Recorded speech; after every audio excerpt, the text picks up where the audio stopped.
so nobody has any clue where we are. तो दोस्तों, कैसे हैं आप सभी लोग। मैं आशा करता हूँ कि आप सभी लोग सही सलामत होंगे।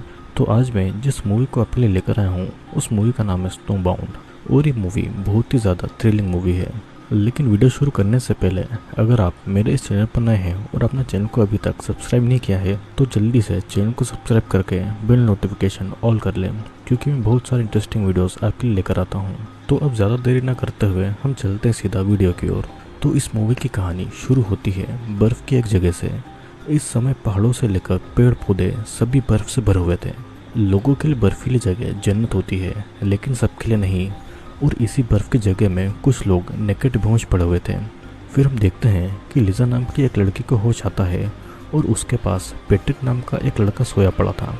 लिजा पैट्रिक को उठाती है और पैट्रिक ने एक मास्क पहना हुआ था, जिसे देखकर ऐसा लग रहा था कि वो पिछली रात को पार्टी कर रहे थे। फिर उन दोनों को एक घर दिखाई देता है और दोनों उस घर की तरफ भागते हैं ठंड से बचने के लिए। उनके साथ में 3 और नेकेड लोग घर की तरफ आते हैं और उन तीनों का नाम था मर्सी, डुको और गैब्रिएला। सभी फिर जल्दी से उस घर के अंदर आके आग में अपने आप को सेकने लगते हैं और बहुत ज़्यादा ठंड होने की वजह से उनकी हालत ख़राब हो रही थी। तभी लिजा ये नोटिस करती है कि सभी के नाम के साथ में एक बैग लटका हुआ है और उन बैग में सभी के लिए अंडरगारमेंट्स थे। सभी जल्दी से वो अंडरगारमेंट्स पहनकर अपने शरीर को ढक लेते हैं और किसी को कुछ याद नहीं आ रहा था कि वे लोग इस सिचुएशन में कैसे आए हैं। पिछली रात का उनको कुछ भी ठीक से याद नहीं था और पैट्रिक उस घर को देखने लगता है कि शायद उनको कोई वहाँ पर मिल जाए जो कि उनकी मदद कर दे। उस घर में पीने के लिए पानी तक नहीं था और लिजा सोचती है कि बाहर से बर्फ़ लाकर उसको पानी बना सकते हैं, लेकिन मर्सी बाहर नहीं जाना चाहती थी। उन सबको बाकी का कुछ भी याद तो नहीं आ रहा था, लेकिन उनको ये याद था कि उन लोगों ने पार्टी में एक रेड कलर की ड्रिंक पी थी। डुको कहता है कि उस ड्रिंक का टेस्ट कुछ अजीब सा था। उनकी वो पार्टी किसी और जगह पर चल रही थी, लेकिन वो यहाँ इस बर्फ़ वाली जगह पर कैसे आए उनको कुछ भी याद नहीं था।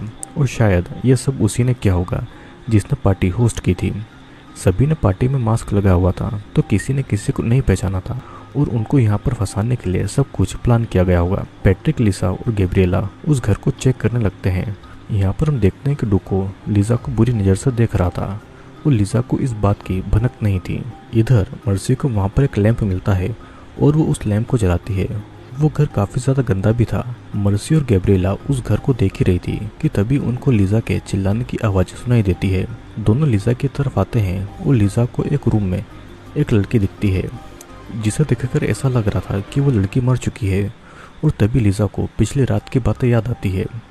पिछली रात की पार्टी में वही लड़की पार्टी में थी और उस लड़की का नाम कैटरीना था। उस पार्टी में अडल्ट चीज़ें चल रही थी और लिजा ने कैटरीना से पार्टी में बात भी की थी और पार्टी के होस्ट जेरेमी से कैटरीना की जान पहचान भी कराई थी।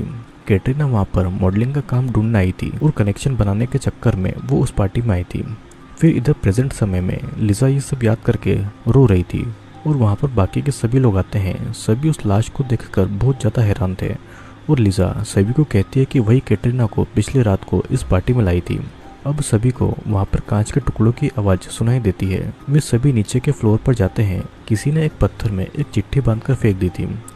उस लेटर में लिखा हुआ था कि कैटरीना की मौत का जिम्मेदार उन लोगों में से ही एक है और उन सभी के पास 5 बजे तक का समय है ये जानने के लिए कि कैटरीना की मौत किसकी वजह से हुई है। अगर कोई ये नहीं जान पाया कि कैटरीना की मौत का जिम्मेदार कौन है तो वो सभी लोग 5 बजे तक मारे जाएंगे और तब तक हर घंटे उन सबको एक न एक मुसीबत झेलना पड़ेगी।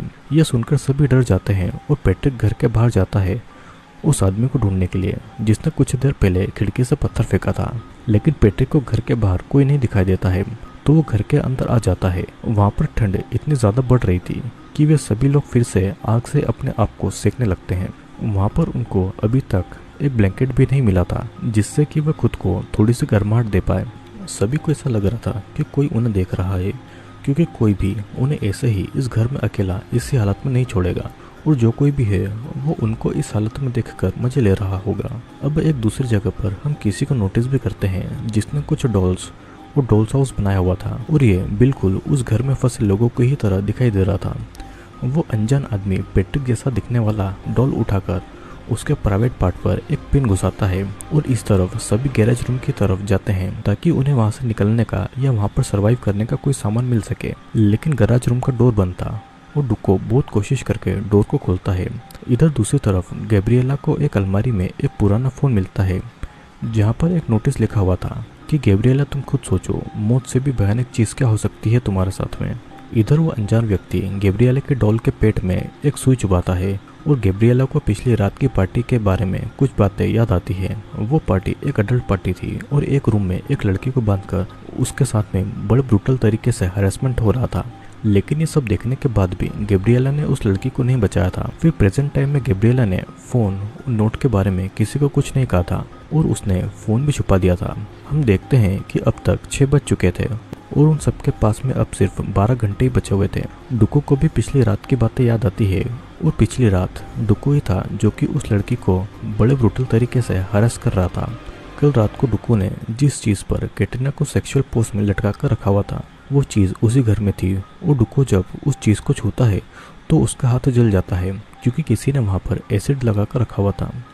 डुको की चीख सुनकर सभी उसके पास आकर उसे संभालने लगते हैं और वहाँ पर भी डुको के लिए एक नोट लगा हुआ था जहाँ पर लिखा हुआ था कि ये डुको को सजा देने के लिए अच्छी चीज़ नहीं है। इधर दूसरी तरफ वो आदमी भी डुको के डॉल के कंधे पर एक सुई चुभाता है और मर्सी वो नोट देखकर डुको को इस बारे में पूछती है। डुको कहता है कि उसे जेरेमी के बारे में कुछ नहीं पता है और वो बस वहाँ पर उसका डोरमैन था। डुको को देखकर ही लग रहा था कि वो कुछ छुपा रहा है और पैट्रिक के सवाल करने पर भी वो उसे कुछ नहीं बताता है। लेकिन पैट्रिक के गुस्सा होने पर डुको बता देता है जो कुछ भी उसने कैटरीना के साथ में किया था। लेकिन डुको के मुताबिक इसमें कैटरीना की मर्जी थी, उसने उसके साथ में कुछ भी जोर जबरदस्ती नहीं की थी। लेकिन ये भी सच है कि उसने कैटरीना को नहीं मारा था। तभी मर्सी को एक और नोटिस मिलता है और वो सबको पढ़कर सुनाती है। उसमें लिखा हुआ था कि क्या तुम फिर से ट्राई करना चाहोगे। वो नोट एक सेक्स टॉय पर चिपका हुआ था और ये देखकर डुको पैट्रिक का मजाक उड़ाने लगता है। पैट्रिक को गुस्सा आता है और वो डुको का गला घोटने लगता है। लिजा और गैब्रिएला उसे किसी तरह समझाकर रोकते हैं। पैट्रिक सबको बताने लगता है कि पिछली रात को उसके साथ में क्या हुआ था। पैट्रिक शादीशुदा था और वो अपनी वाइफ के साथ में अपनी मर्जी की सेक्सुअल फैंटेसी पूरी नहीं कर पाता था, इसीलिए वो इस एडल्ट पार्टी में आया हुआ था। जेरेमी उससे कहता था कि उसके पास में एक ऐसी लड़की है जिसके साथ में वो अपनी फैंटेसी पूरी कर सकता है। पैट्रिक उस लड़की से मिलना चाहता था तो जेरेमी उसे कैटरीना के पास लेकर आता है। वहाँ पर पैट्रिक बुरी तरीके से कैटरीना को हरास करता है और उसका रेप भी करता है और यहाँ तक कि उसने उस सेक्स टॉय को कैटरीना के ऊपर ब्रूटल तरीके से यूज़ किया था। लेकिन वो उसका कातिल नहीं था और पैट्रिक के मुताबिक कैटरीना भी उन सब चीज़ों के लिए राजी थी। तभी पैट्रिक नोटिस करता है कि गैब्रिएला के पास में एक फ़ोन है और वे सभी गैब्रिएला से उस फ़ोन को छीन लेते हैं और उस नोट को पढ़ते हैं। गैब्रिएला को मजबूरी में बताना पड़ता है कि उसने उस फ़ोन में रिकॉर्ड किया है जो कुछ भी उन लोगों ने कैटरीना के साथ में किया था, लेकिन उसे भी कुछ नहीं पता है कि उनके इस हालत के पीछे किसका हाथ है। डुको गैब्रिएला का गला दबाकर उससे पूछता है कि क्या उसने कैटरीना का मर्डर किया है। गैब्रिएला कहती है कि पैट्रिक के जाने के बाद में वो भी चली गई थी और तब तक कैटरीना जिंदा थी। यहाँ पर हम देखते हैं कि वो आदमी उन डॉल्स को उसी पोजीशन में रख रहा था जिस तरह वे सभी बिहेव कर रहे थे। उन लोगों के झगड़े के बीच में मर्सी अकेले ही एक हथियार के साथ ऊपर के रूम की तरफ जा रही थी। लिजा उस घर के बाहर चली जाती है ताकि वो कुछ मदद लेकर आ सके और अब तक मर्सी को भी अपने नाम का नोट मिल गया था तो याद करती है कि पिछली रात को उसके साथ में क्या हुआ था। मर्सी के 2 बच्चे थे और वो जेरेमी के पास में काम करती थी और पार्टी में ड्रिंक भी वही सबको सर्व कर रही थी। जेरेमी के थोड़े से पैसे देने पर उसी ने रेड ड्रिंक में ड्रग मिलाया था और इसीलिए वे सभी लोग रेड ड्रिंक पीकर बेहोश थे। लेकिन इस चाल में वो खुद ही फंस गई। फिर कहीं पर वो अनजान 2 सुई मर्सी के डॉल के कंधे पर और ब्रेस्ट में घुसाता है और अब तक हमें सभी की पिछली रात की स्टोरी दिखाई गई थी। लेकिन ये जान पाना मुश्किल था कि कैटरीना का कातिल कौन है और इनमें से कोई एक ऐसा था जो कि झूठ बोल रहा था। लिजा भी बाहर इतनी ठंड में बड़ी मुश्किल से आगे बढ़ रही थी और घर पर गैब्रिएला को तो लग ही रहा था कि लिजा जिंदा नहीं बचेगी। किसी तरह से वो बस एक घर को ढूंढ ले जहाँ से मदद बुलाई जा सके। बाकी सभी फिर मर्सी को ढूंढने के लिए ऊपर रूम की तरफ जाते हैं और अचानक गैब्रिएला को याद आता है कि उसने कल रात को वीडियो अपलोड कर दी थी, जिसका मतलब अब तक दुनिया को पता चल गया होगा कि वे लोग किस टाइप की पार्टी कर रहे थे। पिछली रात को जेरेमी ने खुद आकर गैब्रिएला से जान पहचान की थी और कुछ समय बात करने के बाद जेरेमी उसे सही इंसान ढूंढकर एंजॉय करने को कहता है। जेरेमी के जाने के बाद में गैब्रिएला एक पल के लिए सोचती है कि वो उस पोस्ट को डिलीट करे कि नहीं और प्रेजेंट समय में गैब्रिएला को कुछ याद नहीं था कि उसने पोस्ट डिलीट की थी या नहीं। और यहाँ पर हमें फाइनली उस अनजान शख्स का चेहरा दिखाया जाता है और वो और कोई नहीं बल्कि जेरेमी था। जेरेमी खुद के हाथों से सुई निकालकर उन डॉल्स पर लगा रहा था और इस तरफ लीजा रास्ता नहीं भूले इसलिए उसने पेड़ों पर कपड़ों का टुकड़ा बांध दिया था और गिरते पड़ते वो बर्फ के बीच चलते जा रही थी। दूसरी तरफ मर्सी बाकी सभी से छुपकर बैठी हुई थी। उसे डर था कि अगर किसी को पता लग गया कि उसी ने उस रेड ड्रिंक में ड्रग मिलाया था तो सभी उसे किलर समझकर मार डालेंगे। लेकिन पैट्रिक, गैब्रिएला और डुको उसे ढूंढ लेते हैं और उनको वो नोट भी मिलता है जिसमें लिखा हुआ था कि मर्सी ने उनको ड्रग दिया है। मर्सी उनको समझाती है कि अगर वो किलर होती तो वो खुद इस हालत में नेकेड बेहोश नहीं होती और यहाँ पर उसको भी तकलीफ हो रही है और उसने सबको ड्रग नहीं किया था। जेरेमी ने उसे एक ड्रिंक की बोतल देकर कहा था कि पार्टी के लास्ट 4 लोगों को ये ड्रिंक कराई जाए और वही सभी पार्टी के लास्ट तक थे। उस ड्रिंक को पीने के बाद में सभी लोग बेहोश हो गए थे। इधर लीजा को रियलाइज होता है कि वो घूम फिर कर एक ही जगह पर बार बार आ रही थी। इतनी मेहनत करने के बाद भी वो वहाँ से निकल नहीं पा रही थी और लीजा को याद आता है कि पिछली रात को उसने जब जेरेमी को कैटरीना के बारे में पूछा था तो जेरेमी ने कहा था कि वो आज यहीं पर रहकर एंजॉय करेगी। जेरेमी उसे थैंक यू कहकर पैसे भी देता है क्योंकि लीजा ही कैटरीना को उस पार्टी में लेकर आई थी। घर के अंदर भी सभी को पता चल गया था कि कैटरीना के साथ में क्या घटिया चीजें होने वाली थी और ये जानकर भी लीजा उसे उस पार्टी में लेकर आई थी। डुको के मुताबिक लीजा ही कैटरीना की मौत की जिम्मेदार है और पैट्रिक इस बात को नहीं मान रहा था, पर वहां से निकलने के लिए गैब्रिएला भी डुको का साथ देती है। इस तरफ लीजा थककर एक जगह पर गिर जाती है और वो अब जेरेमी को भी हेलिसिनेट कर रही थी। लीजा को फिर से पिछली रात की बातें याद आती है और कैटरीना उसे कह रही थी कि उसे यहाँ पर आने के बाद में ये सब करके बहुत ज़्यादा गिल्टी फील हो रहा है और उसकी फैमिली बहुत गरीब है, इसीलिए उसे ये सब यहाँ पर करना पड़ रहा है। कैटरीना की फैमिली वाले तो ये सोचते हैं कि वो यहाँ पर मॉडलिंग करके पैसे कमा रही है और उसकी फैमिली वाले बहुत ज़्यादा रिलीजियस हैं। अगर उसकी फैमिली में किसी को ये बात पता लगेगी तो ये उनके लिए बहुत शर्म की बात होगी। लीजा कैटरीना को यकीन दिलाती है कि ये सब किसी को भी पता नहीं लगेगा और लीजा भी यही सब सेक्स पार्टी में काम की करती थी। प्रेजेंट टाइम में लीजा ये सब याद करके बहुत ज़्यादा रोती है और वो किसी तरह खुद को संभाल कर आगे बढ़ने लगती है। उधर घर में डुको सबको समझाता है कि उन सब ने कैटरीना को नुकसान पहुँचाया है। अगर उनको अपना गुनाह छुपाना है तो उनको लीजा के ऊपर अपना इल्ज़ाम डालना होगा, क्योंकि ये सब कैटरीना के साथ में होता ही नहीं अगर लीजा उसे पार्टी में न लेकर आती। तभी लीजा घर के बाहर आती है और पैट्रिक उसे घर के अंदर लाता है। उसे जल्दी से आग के पास ले जाकर उसे संभालने लगते हैं और लीजा देखती है कि मर्सी के पास में एक शराब की बोतल है। लीजा उस शराब की बोतल को पीने लगती है और बताती है कि वो बहुत दूर तक गई थी पर उसे दूर दूर तक कोई नज़र नहीं आया था। डुको उसे कहता है कि उन सबको पता है कि वो पार्टी में क्यों आई थी। लीजा उठकर कैटरीना की बॉडी के पास में जाती है और बाकी के सभी भी वहीं पर आते हैं।